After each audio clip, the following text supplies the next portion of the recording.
Users can view all their files stored on the EBF server using this interface. Follow the steps to perform some file manager operations. From the EBF dashboard, select EBF File Manager from the main menu.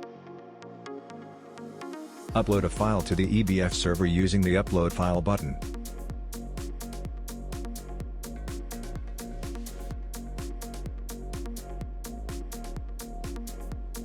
Create a new folder to the EBF server using the Create Folder icon, which is available adjacent to the Upload File button.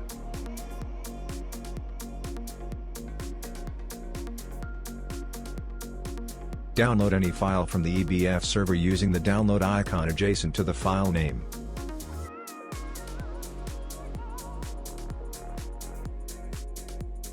Remove any file or folder from the EBF server using the delete icon adjacent to the file name.